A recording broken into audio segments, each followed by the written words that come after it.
My name is Camilla Wilson. I'm 27, an investigative reporter in Miami. But for the last 10 years, I've been the puppet in my own family's tragedy. My mission was to be the peacemaker in my parents' bitter divorce, and I paid for it with my peace, my relationships, and my own life, just to keep them from destroying each other. Until the day my boss assigned me a case, tracking a multi-million-dollar insurance fraud ring. And that's when I discovered the horrifying truth. They were never divorced. Their war was the perfect smokescreen. It allowed my father to hide his assets to escape his debts and helped my mother scam the government for disability benefits. And most importantly, it concealed the insurance fraud organization they were secretly running together. And me, I wasn't the healer. I was their living alibi, the shield for all their crimes. My pain was the one thing that made their performance believable. They turned their own daughter into a tool. But they made one fatal mistake.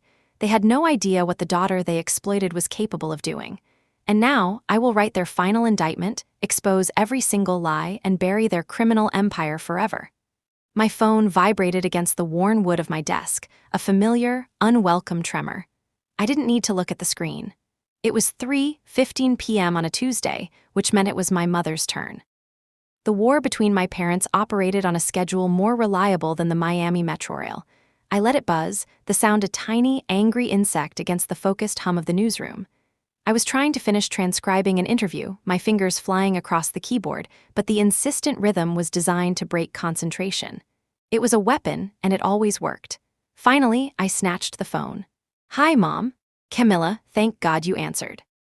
Isabella Wilson's voice was a cascade of theatrical despair. "I didn't think you were going to pick up. I've been calling and calling." I glanced at the screen, one missed call. "I was on deadline, Mom. What's wrong?" I swiveled in my chair, lowering my voice so my editor, Marco, wouldn't overhear from his glass-walled office. "What's wrong? What's ever not wrong? It's your father." Of course it was. He sent the child support check late again. On purpose, I'm sure of it. He knows the mortgage is due on the 1st. He does this every time, Camilla. He wants to see me out on the street. He wants me to suffer. I pinched the bridge of my nose, a headache already blooming behind my eyes. I was 27 years old. The child support she was referring to was technically spousal support, a detail she conveniently ignored because it made her sound more victimized. "Mom, did you call him?" "Call him? Why would I call that man? So he can lie to my face." "No, that's your job. You're the only one he'll listen to. You're the Switzerland of this family." A title I never asked for and deeply resented. I wasn't a neutral country. I was a demilitarized zone, constantly shelled from both sides. "Okay, Mom, I'll call him, but I'm in the middle of a big story right now. Can it wait until tonight?" A wounded sigh traveled through the phone. "If you think my potential homelessness can wait, then I suppose it must. I just don't understand how he can be so cruel. After everything I did for him, for this family." I knew the script by heart. I'd been hearing it for the 10 years since their divorce. "I'll handle it, Mom. I promise. I have to go." I hung up before she could launch into another monologue. My fingers hovered over my keyboard, the words of the interview now looking like a foreign language. The focus was gone, replaced by the familiar, draining weight of my parents' endless war. I was the go-between, the messenger, the therapist, the financial advisor, and the emotional punching bag. "Wilson, my office." Marco's voice boomed, saving me from the spiral. I grabbed my notepad and walked into the organized chaos of his office. Marco was a quintessential old-school journalist, perpetually disheveled, coffee-stained shirt, but with eyes that missed nothing. He was the one who saw potential in me, a green journalism grad, and gave me a shot as an investigative reporter. "Close the door," he said, pointing to a chair. I sat. He leaned forward, his expression serious. "I'm pulling you off the city council corruption story." My heart sank. "What? Why? I'm close to getting a source to go on the record." "I know, and you'll get back to it, but something bigger just landed on our desk. This is a big one, Camilla, career-making if you play it right." He slid a thin file across the desk. It was mostly empty, save for a few pages of notes. Insurance fraud. Massive ring operating right here in South Florida. We're talking staged accidents, bogus medical claims, crooked clinics, the whole 9 yards. They're costing companies and policyholders hundreds of millions a year. My reporter instincts kicked in, momentarily eclipsing the family drama. This was the kind of story I lived for. Who's the source? Anonymous tip from inside one of the insurance companies. They're scared, but they gave us enough to start digging. The problem is these guys are ghosts. They use shell corporations, fake identities. It's a tangled mess. He looked at me intently. I need someone who can untangle it, someone meticulous who doesn't give up. That's you. A surge of pride and excitement washed over me. I'm on it, Marco. Where do I start? Start with the paper trail. These operations always get greedy, and greed leaves a mark. I've got a contact at the State Insurance Commissioner's office who's willing to talk off the record. And I've already put in a call to a friend of mine, Detective Evans at Miami-Dade PD. He's been tracking whispers about this for a while. He's expecting your call. I nodded, my mind already racing. Thank you, Marco. I won't let you down. I know you won't, he said, his tone softening slightly. Just one thing, Camilla. This is a deep dive story. It's going to require all of your focus. No distractions. He didn't need to say more. He'd seen me take stressed phone calls. He'd seen me leave work early to mediate a screaming match-over who got to keep the family photo albums. He knew. I can handle it, I said, maybe a little too quickly. I walked back to my desk, the file feeling heavy and important in my hands. This was my escape. This story would be my sanctuary, a place where I could be a professional, not a pawn. I sat down, opened the file, and my other phone, my personal phone, vibrated. I'd bought a second phone with a separate line just for work, a desperate attempt to create a boundary my parents couldn't cross. The screen lit up with a picture of my father, Richard Wilson. His turn, I took a deep breath and answered. Hi, Dad. Camilla, sweetheart, how's my favorite reporter? His voice was the opposite of my mother's, calm, measured, almost gentle. It was his own brand of manipulation, the reasonable parent. I'm busy, Dad. I'm on a big new assignment. That's my girl. Always working hard. A pause. Listen, I know your mother probably called you spinning some wild tale. She said the support check was late. He let out a world-weary sigh. It's in the mail, Camilla. It was postmarked 2 days ago. You know the postal service these days, but she loves the drama. She thrives on it. She needs a villain, and I'm always happy to play the part if it gives her something to do. He sounded so rational, so patient. If you didn't know him, you'd believe him completely. But I did know him. She's worried about the mortgage, Dad. The mortgage is always paid. Has she ever been homeless? No, but she needs you to think she will be. She needs your sympathy. It's a currency for her. He continued, his voice smooth as silk. All I ask is that you remember that, sweetheart. There are 2 sides to every story. Don't let her drag you down with her theatrics. I won't, Dad. The familiar words tasted like ash in my mouth. Good. Now about this weekend. Your Aunt Sophia is having a barbecue. Your mother will be there, of course. I need you to run interference. Keep her away from me and my new friend. His new friend was a 25-year-old yoga instructor named Chloe. My jaw tightened. Dad, I'm not your bodyguard, and I have to work this weekend. This story is huge. His voice lost its warmth, replaced by a cool disappointment. Camilla, family comes first. You know that. We're all counting on you to keep the peace. It's just one afternoon. We'll see, I said noncommittally. I have to go. My editor is waiting. I hung up, feeling like I'd just run a marathon. 2 conversations, 2 different versions of the same reality with me stuck in the middle. My enthusiasm for the new assignment was already fading, choked by the weeds of my family's dysfunction. I looked at the file on my desk. Insurance fraud ring. It felt a world away. On my screensaver, a picture of me and my ex-boyfriend Liam smiled back. We were on a boat in Key Biscayne, the sun in our eyes. It was taken 6 months ago, a week before he broke up with me. I can't do this anymore, Cammy, he'd said, his voice gentle but firm. I can't be in a relationship with you and your parents. There's no room for me. You're always on call for them. Their crisis is always more important than our peace. He was right. I didn't even fight him on it. How could I? I changed the screensaver to a generic picture of the Miami skyline. It was less painful. I picked up my work phone, my hand steadying as I switched into reporter mode. I dialed the number Marco had given me. Detective Evans. The voice was gravelly and impatient. Detective, my name is Camilla Wilson. I'm a reporter with the Miami Herald. Marco Santini suggested I call you. There was a grunt on the other end. Marco's a pain in my ass, but he's good people. He said you were looking into the ghostwriters, the insurance scammers. That's right. He said you might have some background you could share, anything to help me get the ball rolling. It's a damn hydra, Miss Wilson. You cut off one head, 2 more grow back. But they all have one thing in common, paperwork. Bogus paperwork. I can give you access to some redacted case files on a few of the low-level guys we've busted. See if you can find a pattern. A name, a company, anything that links them. That would be incredible, Detective. Thank you. Don't thank me yet. You're about to dive into a mountain of the most boring documents known to man. I'll have a courier drop a drive at your office in the morning. Don't lose it. He hung up. I leaned back in my chair, a genuine smile touching my lips for the first time all day. A lead. a real, tangible place to start. For a few hours, I could forget about Isabella and Richard Wilson and their never-ending war. I could just be Camilla Wilson, reporter. I opened a new document, typed Operation Ghost Ride at the top, and began to write my outline. This, I thought, was where I belonged. This was real. The noise of my family was just a distraction, a temporary inconvenience. I was wrong. The noise wasn't a distraction from my story. My story was about to lead me right back into the heart of the noise, into a truth more toxic and tangled than I could ever imagine. The next morning, a motorcycle courier dropped off a padded envelope. Inside was a single black USB drive. I plugged it into my work laptop, my pulse quickening slightly. Detective Evans wasn't exaggerating. The drive contained thousands of files, scanned police reports, witness statements, accident photos, and financial records, all heavily redacted. It was a digital mountain of misery and deceit. I spent the entire day immersed in it, my office slowly disappearing behind stacks of printed-out files I'd cross-referenced. I built a spreadsheet, a sprawling map of names, dates, and license plates. Most were dead ends, small-time crooks who'd taken a plea deal and faded away. But patterns began to emerge. The same handful of tow truck companies seemed to show up at a disproportionate number of accidents. The same group of physical therapy clinics, all registered to different LLCs, were billing for identical, exorbitant treatments. It was tedious, painstaking work, and I loved every second of it. For 8 straight hours, my personal phone didn't ring once. I'd put it on silent and shoved it in my drawer. The silence was bliss.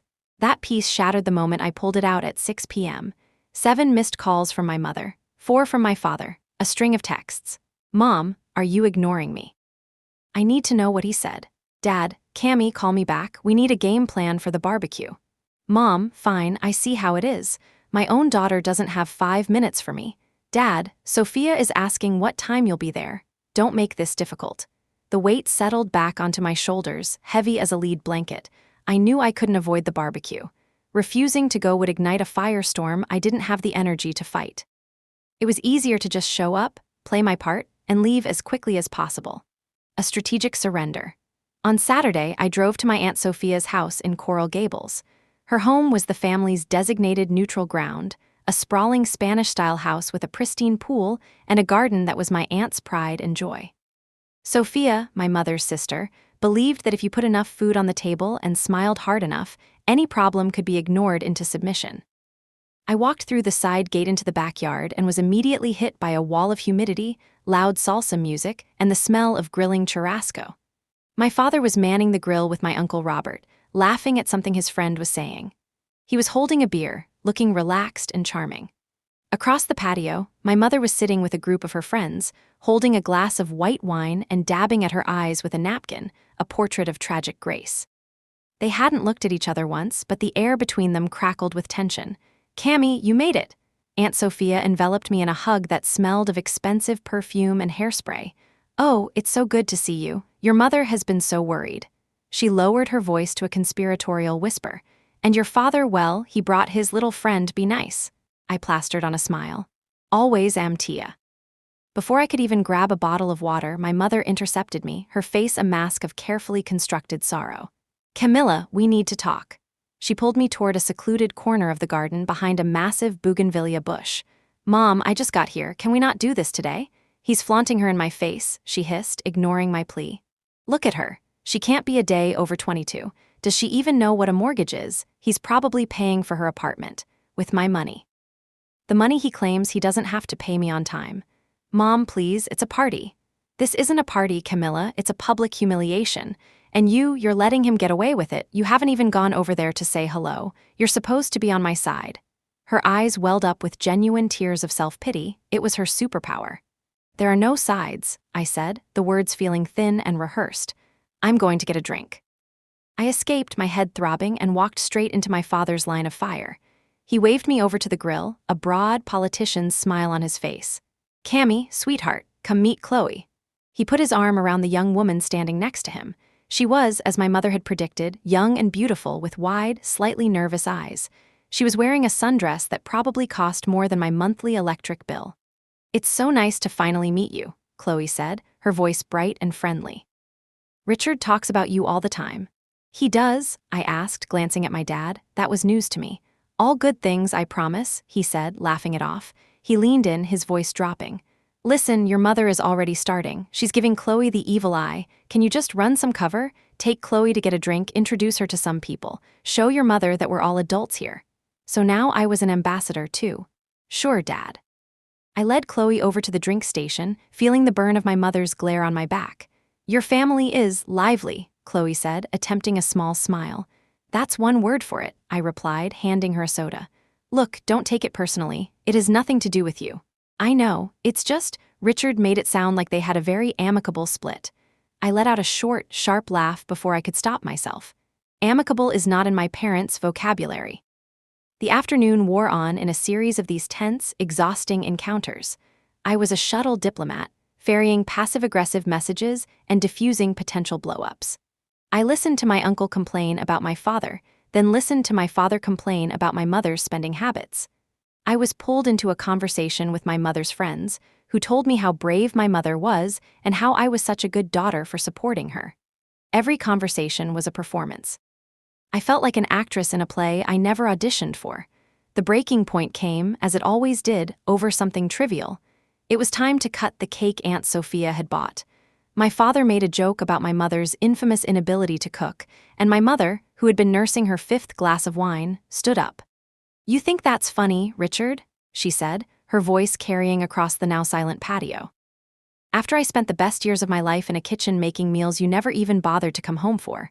Oh, here we go, my father muttered, rolling his eyes. Isabella, don't make a scene.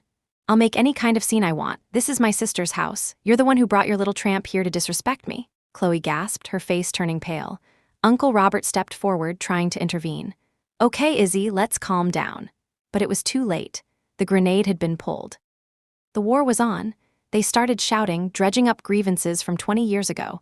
It was a well-rehearsed litany of accusations and insults. And then, the moment I dreaded. Both of them turned to me, their faces contorted with anger. Tell him, Camilla, my mother shouted. Tell him how he was never there. Tell your mother she's rewriting history, my father yelled back. You were there, you know the truth. All eyes were on me. The music had stopped. The party guests were frozen, watching. I was standing in the center of the patio, trapped in the crossfire.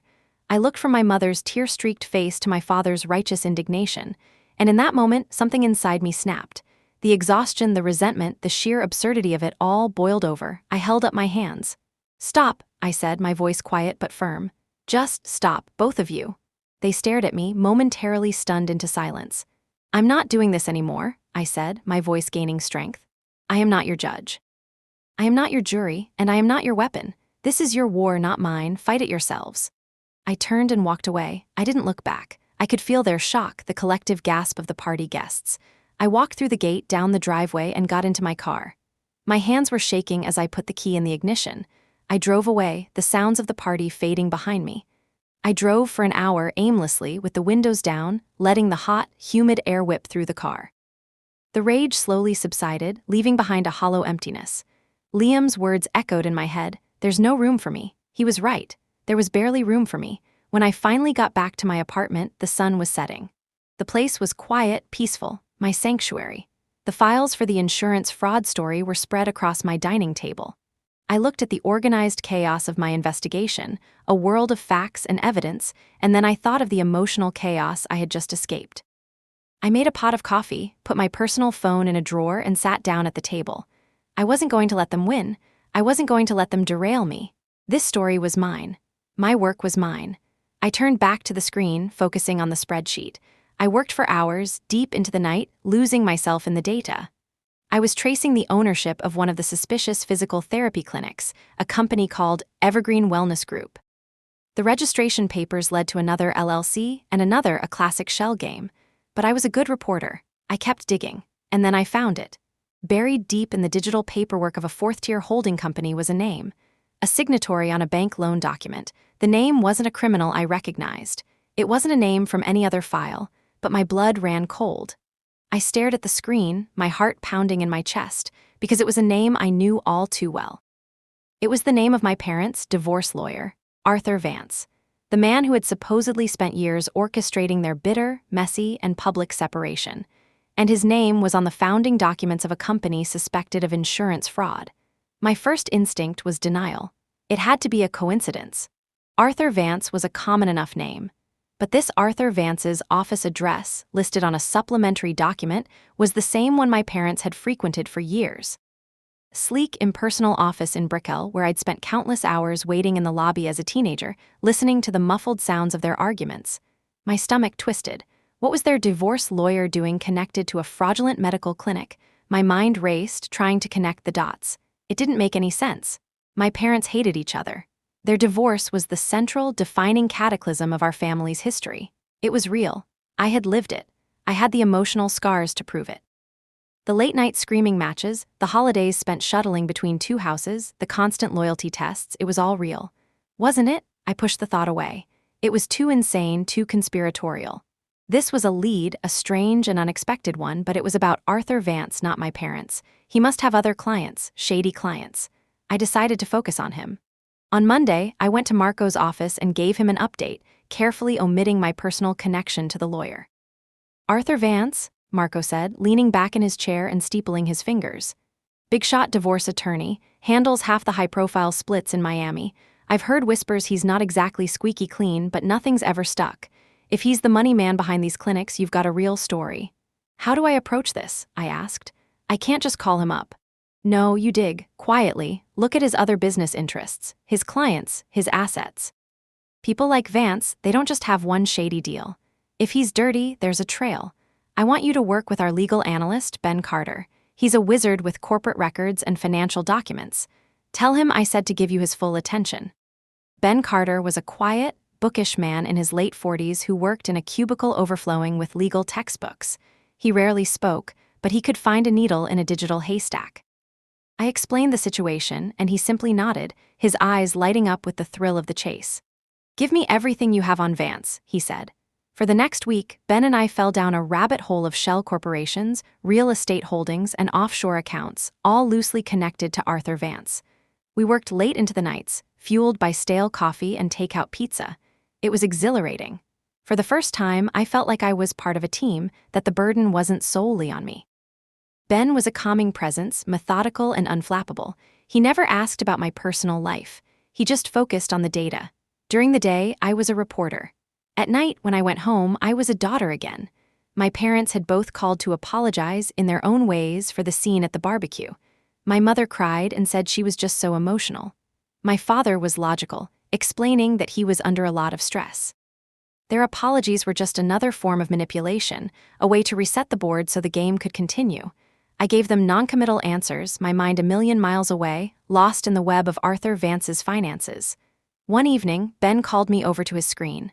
"I think I've got something," he said, pointing to a property deed. "Vance owns a commercial property in Wynwood. Nothing unusual about that, but look at the list of tenants." I leaned in. The list included a generic import-export company, a marketing firm, and Evergreen Wellness Group. "He's his own landlord," I breathed. "He's renting a property he owns to a fraudulent clinic he also secretly owns. He's laundering the money through his own real estate." "Exactly," Ben said, "but that's not the interesting part. Look at the previous owner of the building." He highlighted a name. "Isabella Wilson." The air left my lungs. That's a mistake." Ben looked at me, his brow furrowed. "Are you okay, Camilla? You look like you've seen a ghost." "My mother's name is Isabella Wilson," I whispered, my voice trembling. "She's a retired school teacher. She's never owned a commercial property in her life. She can barely manage her own checking account." Ben's face went from curious to concerned. "Camilla, what's going on?" I couldn't answer. My mind was reeling. I thought back to all the times my mother had cried about money, about losing her house. It couldn't be true. This had to be a different Isabella Wilson. I frantically searched the public records for her middle name, her date of birth. They all matched. The records showed she had owned the building for 5 years and sold it to an LLC controlled by Arthur Vance just 3 years ago. "Ben, can you check another name for me?" My voice was barely audible. "Richard Wilson." Ben typed silently. A few moments later, he turned to me, his expression grim. "He's listed as the co-owner of the marketing firm in the same building. The firm was founded 4 years ago." I stumbled back and sank into a chair. My hands were cold, my heart hammering against my ribs. A marketing firm. My father, who claimed to be a struggling freelance consultant, was a co-owner of a business operating out of a building my mother owned, which was now owned by their divorce lawyer, who was also running a fraudulent clinic from the same address. Pieces were clicking into place, forming a picture so monstrous, so utterly unbelievable that my brain refused to accept it. The late support checks, the arguments over money, the public screaming matches, the endless drama. What if it was all a lie, a performance, a meticulously crafted illusion designed to hide something far bigger? "Camilla," Ben said gently, "talk to me." I started, my voice cracking. "I think my parents are involved in this." That night, I went home in a daze. I didn't sleep. I sat in my dark living room, replaying the last 10 years of my life in my head. Every argument, every tearful phone call, every desperate plea for me to mediate was now cast in a sinister new light. Was I just a prop in their play? A convenient distraction? A smoke screen to make their fake animosity seem real to the outside world, and to me?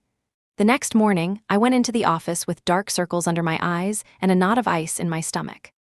I knew what I had to do. The investigation was no longer just about Arthur Vance. It was about everything.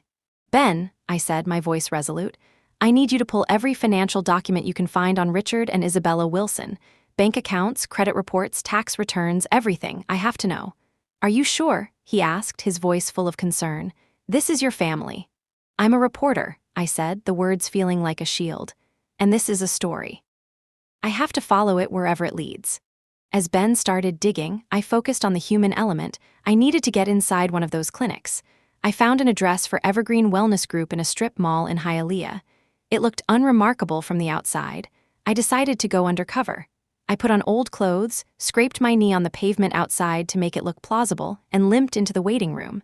The place was packed. The air was stale. Everyone in there seemed to be reciting the same script, complaining of whiplash and back pain from minor fender benders. I filled out the paperwork, inventing a minor car accident.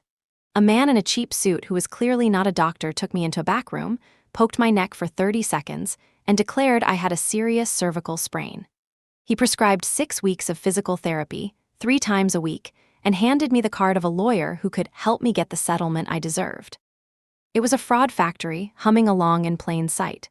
As I was leaving, I saw a familiar face behind the reception desk, inputting patient data. It was my cousin Leo, my Aunt Sophia's son. He was a sweet, slightly aimless kid who was always looking for a get-rich-quick scheme. Our eyes met. Panic flashed across his face. He quickly looked down, pretending he hadn't seen me.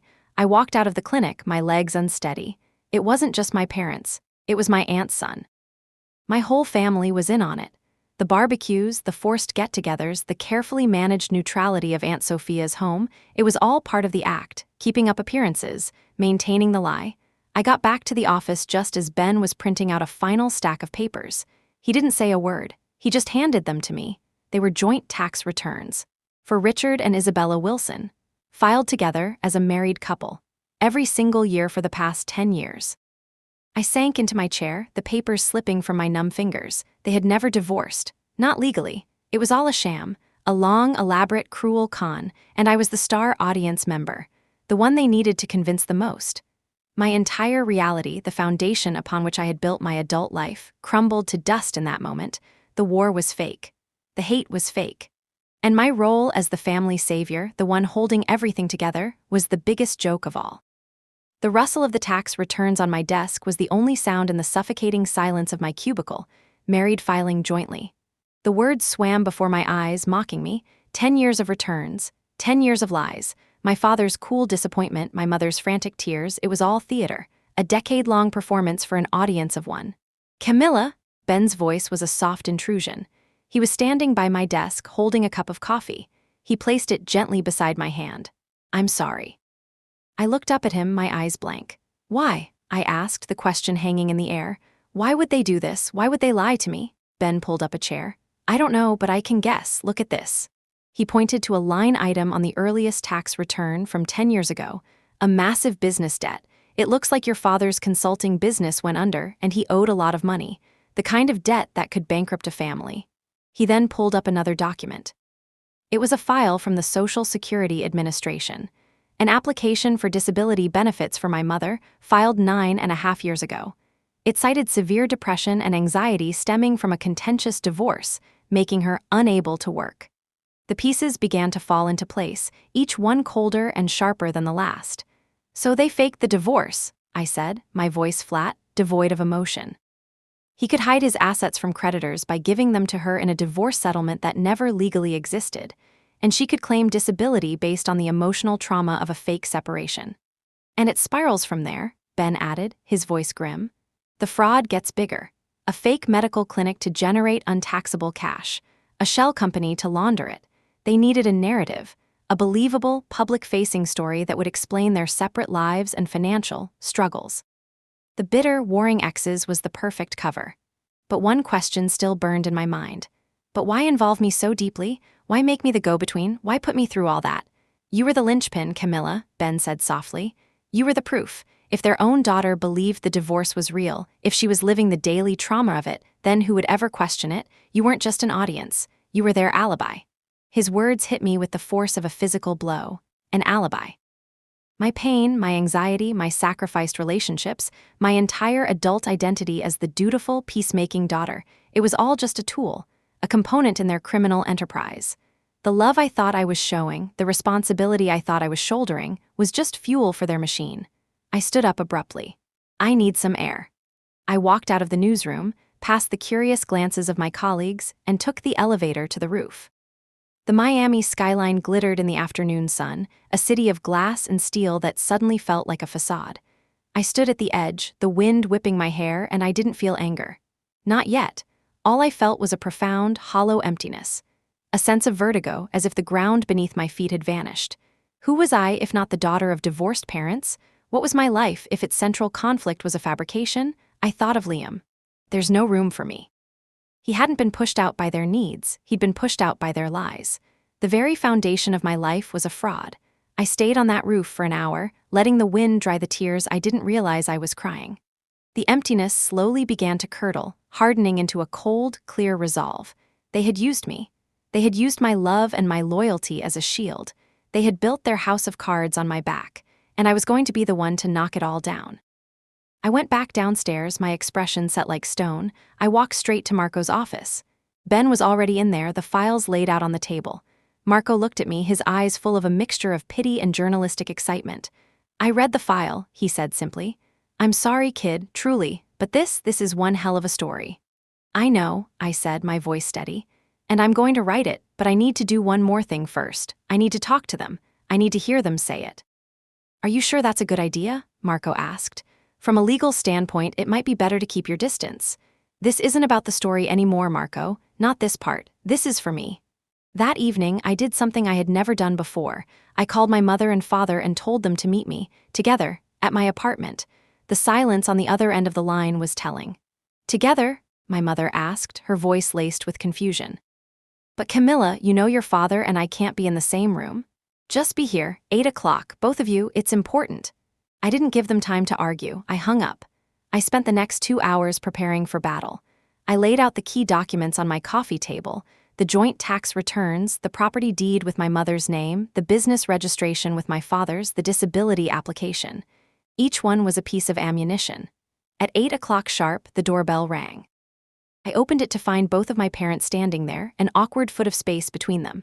They looked nervous, like actors who had forgotten their lines. What is this, Camilla? My father asked, forcing a smile. An intervention? Something like that, I said, my voice chillingly calm. Come in. They walked into my apartment, their eyes darting around, taking in the scene.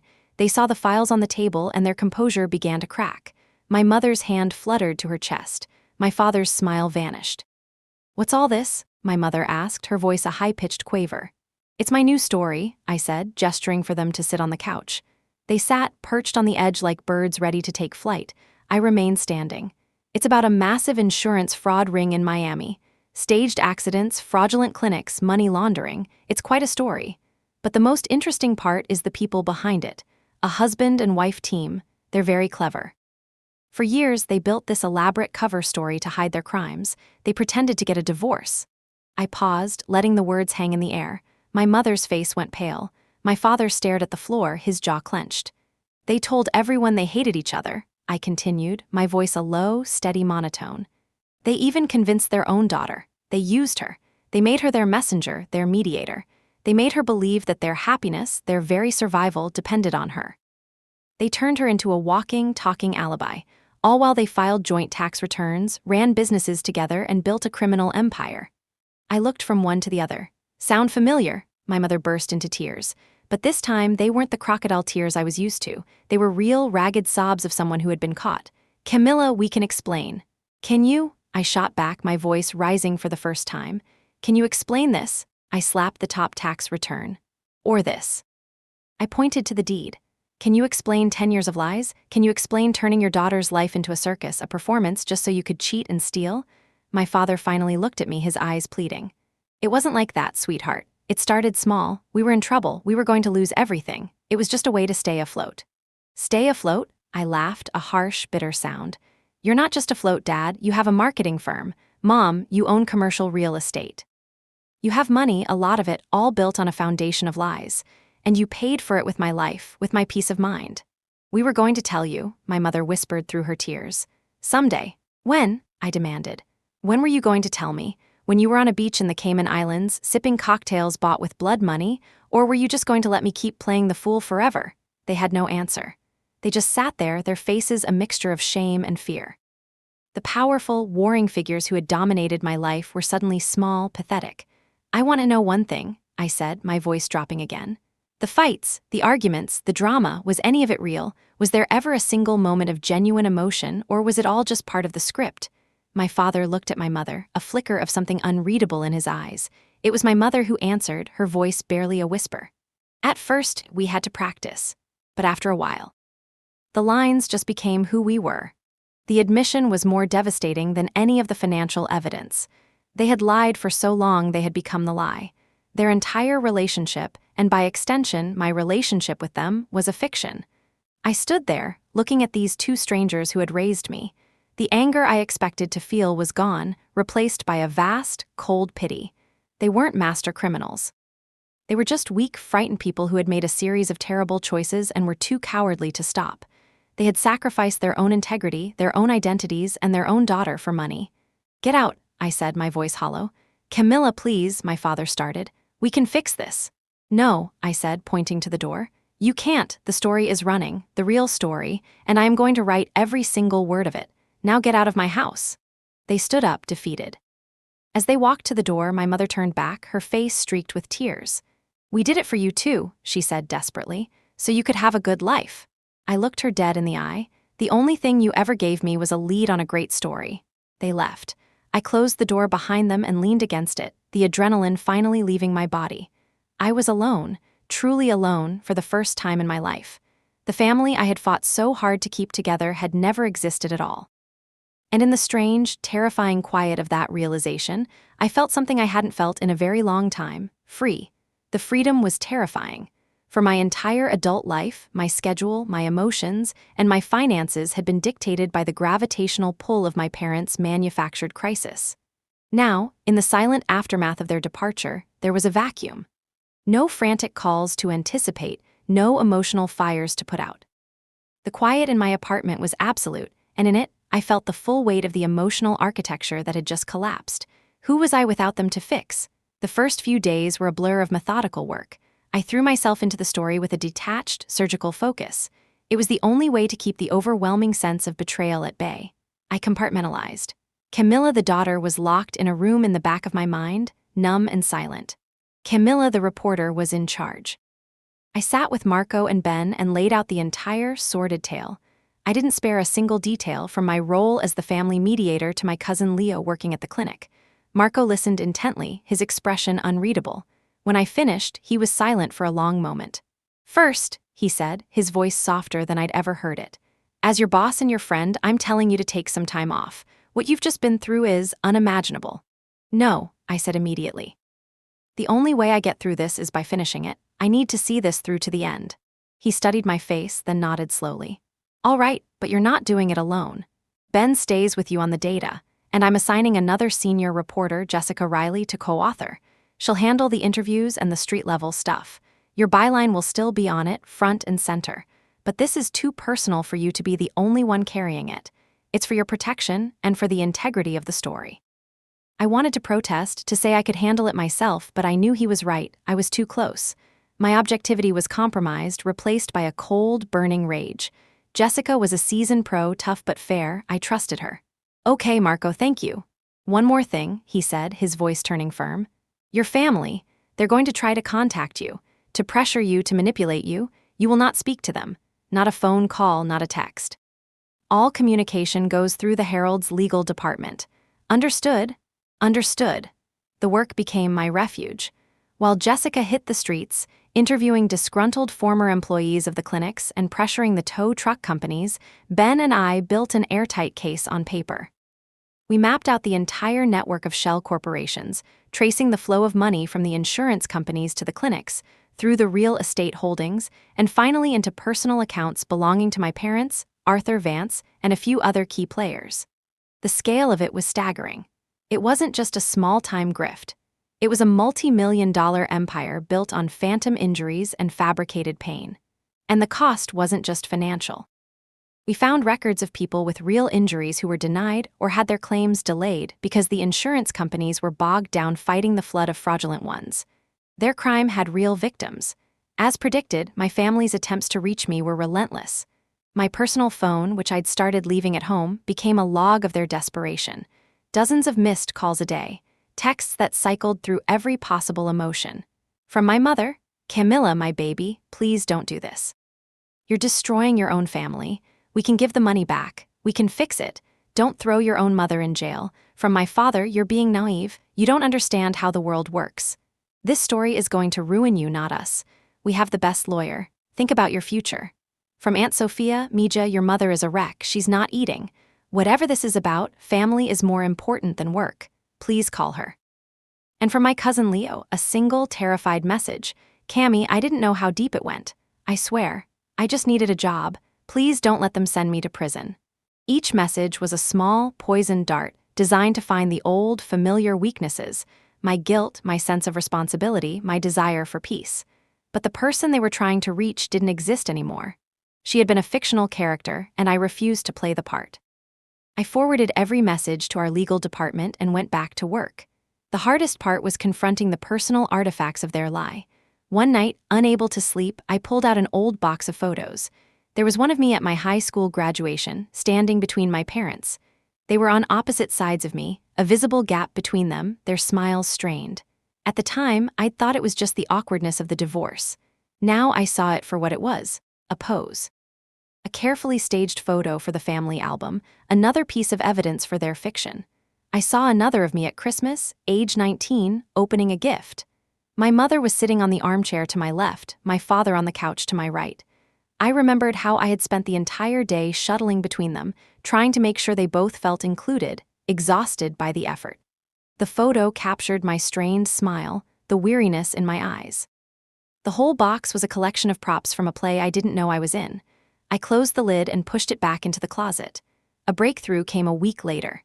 Jessica, using her incredible knack for getting people to talk, had found a former office manager from Arthur Vance's law firm. The woman, Maria, had been fired abruptly a year ago and was eager for revenge. We met her in a noisy Cuban cafe in Little Havana.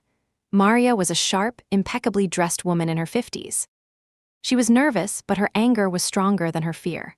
"Arthur Vance is a snake," she said, stirring her cafecito with a furious energy. "And the Wilsons, they were his masterpiece." "What do you mean, masterpiece?" Jessica asked, her pen poised over her notebook. "He was representing Richard in his bankruptcy. It was ugly. Richard was going to lose everything. They were all in Vance's office, Richard, Isabella, the whole family, crying about what to do, and Vance just laid it all out. The fake divorce, the disability, hiding the assets. He called it a creative financial strategy. And they just went along with it?" I asked, my voice tight. Maria looked at me. "Honey, they weren't just along for the ride. They were in the driver's seat, especially Isabella. She was the one who came up with the idea for the clinics. Said she knew a lot of people from her old neighborhood who would be willing to fake an injury for a couple $100. She was a school teacher, you know. She knew how to organize people. The confession hit me harder than the financial documents. My mother, the tragic, helpless victim, the woman who couldn't balance a checkbook. She wasn't just a participant, she was an architect of the fraud. Her weakness was her greatest weapon, her most convincing performance. "They used their own daughter," Maria continued, shaking her head. "I remember her. You used to come into the office after school sometimes. A quiet girl, always reading a book in the corner while they were in with Vance, planning all this. It made me sick. They treated you like a prop." I just nodded, unable to speak. Jessica put her hand on my arm for a brief moment, a silent gesture of support. I have documents, Maria said, her voice dropping. I knew this day would come. I made copies. Memos, bank transfers, emails between Vance and the Wilsons, everything. She slid a USB drive across the table. It was identical to the one Detective Evans had given me, another key to unlock another layer of the lie. We left the cafe with the final, undeniable proof we needed. The story was solid, backed by on-the-record sources and a mountain of evidence. It was time to write. Marco cleared our schedules. He put me, Jessica, and Ben in a conference room and ordered in food. Lock the door, he said. Don't come out until it's finished. We worked around the clock for 3 days. Jessica wrote the narrative, weaving together the interviews and the street-level details. Ben built the infographics, the charts that showed the flow of money in stark, undeniable lines, and I wrote the heart of it. I wrote about the corporate structures, the legal loopholes, and the systemic failures that allowed a scheme like this to flourish. I wrote with a clarity and precision I had never felt before. I was no longer just telling a story about fraud. I was dissecting the anatomy of a lie, my lie, and laying it bare for the world to see. I didn't mention my name in the body of the article, but every word I wrote was my testimony. Every sentence was an act of liberation. It was the hardest thing I had ever done and the most necessary. As I typed the final sentence, I felt the ghost of the person I used to be, the peacekeeper, the fixer, the alibi, fade away. She was gone, and I didn't miss her at all. We emerged from the conference room after 3 days, blinking in the normal office lights like creatures from a cave. We were exhausted, running on caffeine and adrenaline, but we had it. A 20-page investigative feature, complete with interactive charts, timelines, and copies of the key documents. It was titled, The Miami Mirage, A Decade of Deceit, A Family's Fraudulent Empire. The finished manuscript felt like a bomb sitting on Marco's desk. This was the point of no return. Once he handed it to the Herald's legal team, the countdown would begin. Go home, Marco ordered us. All of you, get at least 12 hours of sleep. Don't think about this. Don't talk about it. We'll reconvene with legal tomorrow afternoon. Sleep was impossible. I went back to my apartment and just sat on the couch, the silence buzzing in my ears. The story was done, but my part in it was about to get much more complicated. I was no longer just the reporter. I was about to become the story's central and most vulnerable character. The meeting with the legal department was as grueling as I expected. It was held in a sterile boardroom with a view of the bay. Our lead counsel was a woman named Evelyn Reed, a notoriously tough lawyer whose job was to protect the paper from lawsuits. She had read the entire file, and her face was unreadable. The evidence is solid, she began, her voice crisp and businesslike. The documentation Ben has compiled is irrefutable. Jessica's sourcing is impeccable. My concern, she said, her eyes landing on me, is you, Camilla. I braced myself. You are the daughter of the 2 main subjects of this investigation, she continued. An opposing counsel will paint this as a revenge piece. They will say you are a scorned child using the power of a major newspaper to punish your parents. They will put your credibility, your motives, and your entire life on trial. How do we combat that? I met her gaze without flinching.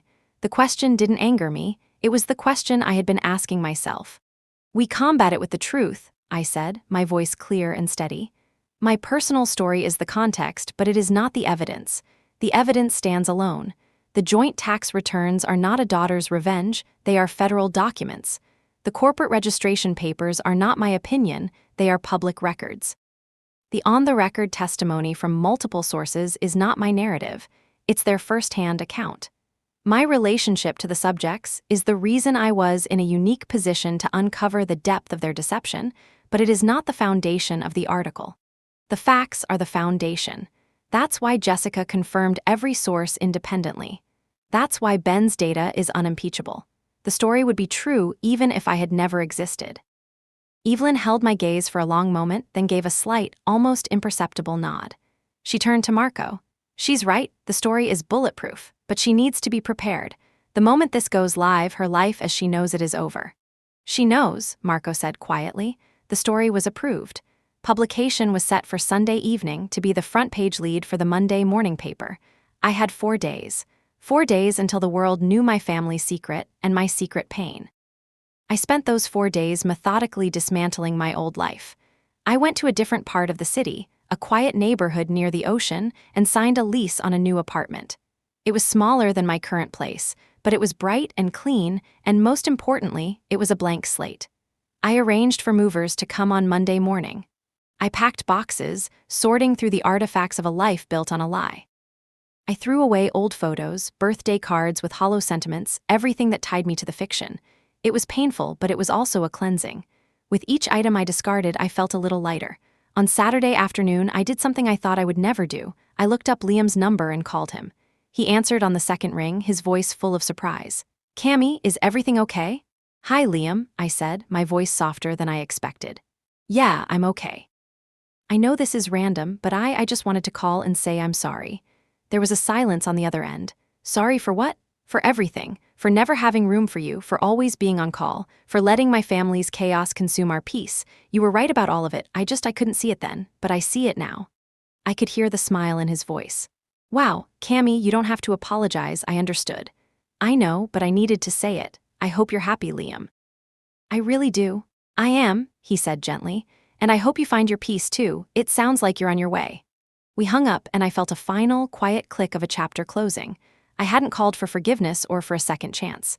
I had called to take responsibility, to acknowledge the truth of his words. It was another small act of reclaiming my own story. Sunday arrived, gray and overcast, mirroring my mood. I went into the office in the late afternoon. The newsroom was quiet, the weekend skeleton crew working on minor stories. Marco, Jessica, and Ben were already there, waiting for me in the conference room. It felt like a command center before a major operation. We spent the final hours going over the release plan. The story was scheduled to go live on the website at 9 p.m. At the same time, we would be sending the complete evidence file to the FBI, the IRS, and the State Insurance Commissioner's office. As the clock ticked closer to 9, the tension in the room became palpable. My heart was a steady, heavy drum in my chest. This wasn't just about publishing an article anymore. This was the detonation. I was about to willingly press the button that would obliterate my family, change my life forever, and send the people who raised me, the people I had once loved, to prison. "Last chance to back out, kid," Marco said, his voice gentle. He wasn't testing me, he was giving me an out. I looked at him, at Jessica, at Ben. They had become my real family in the past few weeks, a family built on trust and a shared pursuit of the truth. "I'm ready," I said. We stood around the main monitor as the digital editor prepped the homepage. The clock on the screen ticked to 8:59. The editor looked at Marco, who looked at me. I gave a single, sharp nod. At exactly 9:00 p.m., he hit enter. The page refreshed. And there it was. My name, Jessica's name, splashed across the top of the website. A picture of my parents, smiling at a charity gala years ago, was the lead image, a perfect mask of respectability. The headline, "The Miami Mirage," seemed to scream from the screen. For a moment, there was silence. And then, the deluge.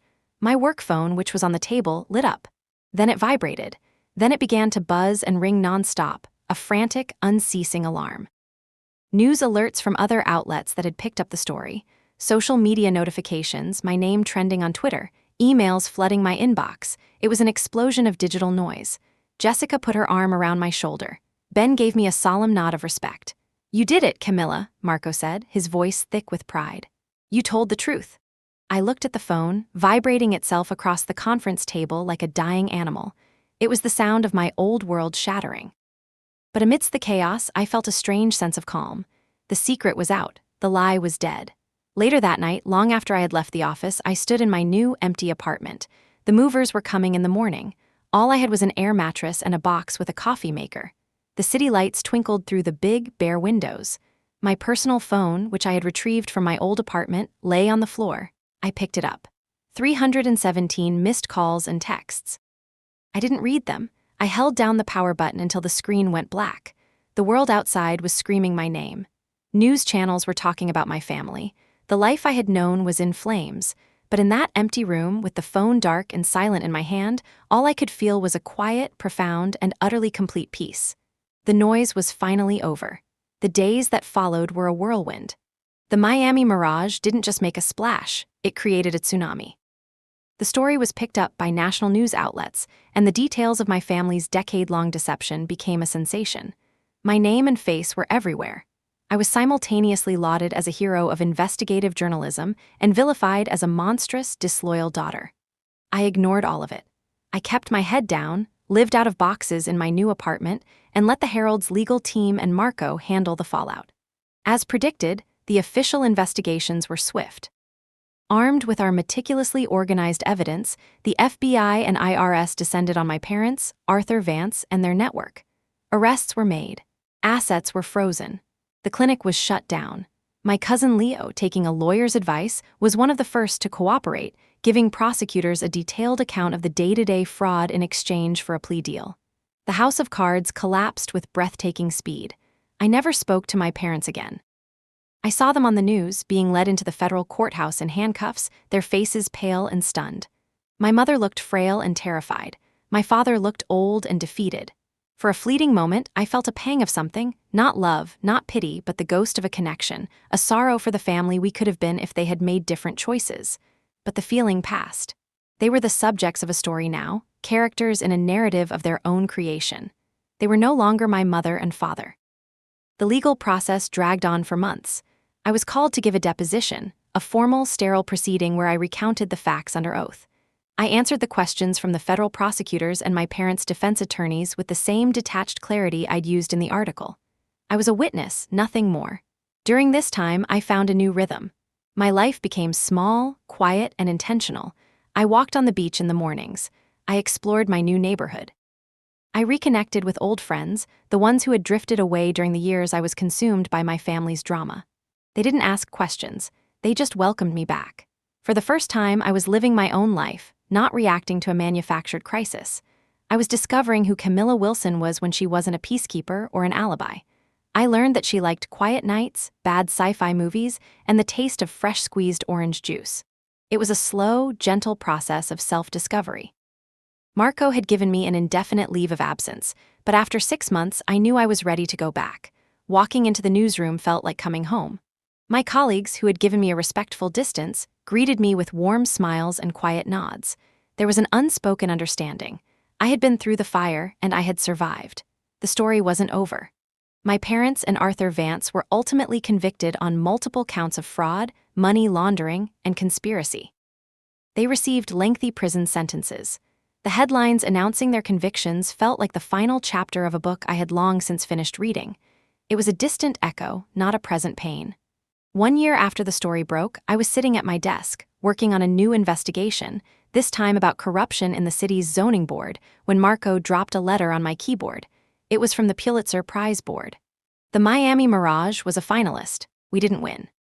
But being a finalist was a staggering honor. It was a validation of the work, of the truth, of the agonizing choices I had made. The real prize, however, wasn't the nomination. It was the quiet life I had built in its wake. It was the ability to answer my phone without a jolt of anxiety. It was the freedom to plan a weekend without needing a contingency plan for a family meltdown. It was peace. My story became a cautionary tale, a lesson in journalism schools about ethics and personal sacrifice. But for me, the lesson was simpler and far more profound. I learned that family isn't just about blood. It's about trust. It's about respect. It's about seeing a person for who they are, not what they can do for you. I lost the family I was born into, but in its place, I found a different kind of family. In the loyalty of colleagues like Marco and Ben, in the rekindled warmth of true friends, and most importantly, within myself.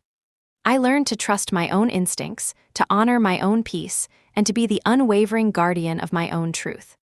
Sometimes, walking home from work, I pass by families laughing in a park or arguing over dinner in a brightly lit restaurant, and I feel a momentary pang of what I lost. But then I remember what I gained. I am not a weapon. I am not a shield. I am not an alibi. I am the author of my own story, and for the first time in my life, I get to decide how it ends. And I know, with a certainty that resonates deep in my soul, that this is just the beginning. My life is no longer about keeping a fragile peace for others. It's about building a resilient, authentic peace for myself. And that is a foundation that no lie, no matter how convincing, can ever shake again. Use arrow up and arrow down to select a turn, enter to jump to it, and escape to return to the chat.